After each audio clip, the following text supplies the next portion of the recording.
Hey guys and gals, it's Sweet Project Cars here with cool, trick, and affordable ways for the do-it-yourselfer, and simple ways. Today we're talking about this right here. This is our power steering fluid, right there. I'm going to share with you how to protect your power steering from ever having an issue. It really helps a lot on, say for instance, the Buick Enclaves. They have a lot of rack and pinion issues. I'm going to share with you how to make any car that you're driving, or truck, or RV, or motorhome, last and last and last when it comes to your power steering. All the tools, again, will be in the show more of the video description. So let's get cracking. I'm going to give you the easy way to do it, and I think you'll like this much better. It will take you a week or so because you're going to take a little bit out at a time. Or you can crawl underneath and disconnect the hose from the reservoir and let it drain out down below on the steering box or in the rack and pinion. So let's get started right now. First thing we're going to do is clean this up. This is your drain tube right here.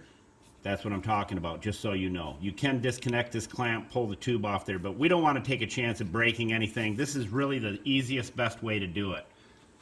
All right, we take our little siphon, suction rigmarole here and stick it right down in here and find that drain tube and stick it in the drain tube. If you cannot find it, no big issue. Okay, there it is. We can shove that right down in there. And all you do is easily and pump it out. Pump out as much as you can get out. Then we will start the car up, let some more pump up into it, and then we'll suck that out as well. We have done this on many customers' cars and never had an issue with their power steering. Okay, now that reservoir is pretty much dry. We'll move it around in there a little bit, see if we can pick up some more. Now we will fire the car up for a split second. All right, that's the noise you want to hear. Because now we've put some more back in the reservoir and you'll watch it start coming out. I got a good one for you. Boy walks into the barber shop and the barber whispers in the customer's ear, "Watch this. This is the dumbest kid on the planet." Barber calls the kid over to him, and he has in one hand 2 quarters, and in the other hand he has a $1 bill. And he said, "Take which one you like." The boy reaches out and grabs the 2 quarters, walks out, shuts the door. Barber says to the customer, "See, I told you." A few minutes later, the customer gets up, walks out, and he sees the boy walking out of the ice cream store across the street. Well, he just had to know. He walked over to the little boy and he said, "I just got to ask you, why did you take the 2 quarters? The little boy goes, "Well, the minute I take the $1, the game is over." All right.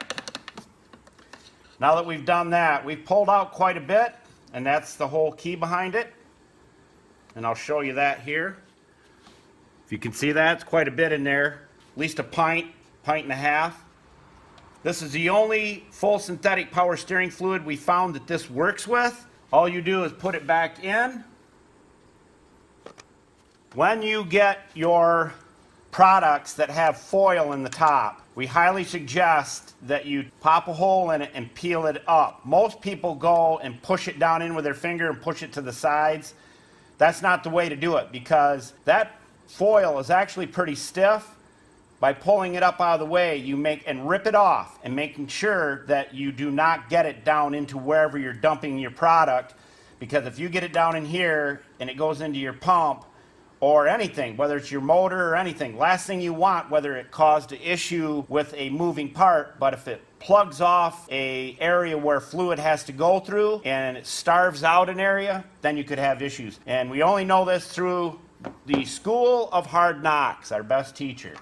Put our cap back on, and you can see the gauge right here. So now we've got it full. We're going to fire it back up and circulate that back through the system.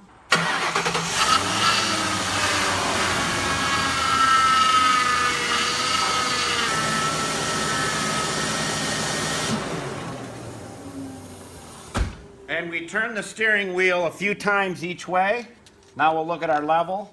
It's right there. So it's a little bit high, which is okay right now. It's not going to hurt a thing. Now that that has been done, you drive for a couple of days and do it again. You do that until you see the fluid in here is this color.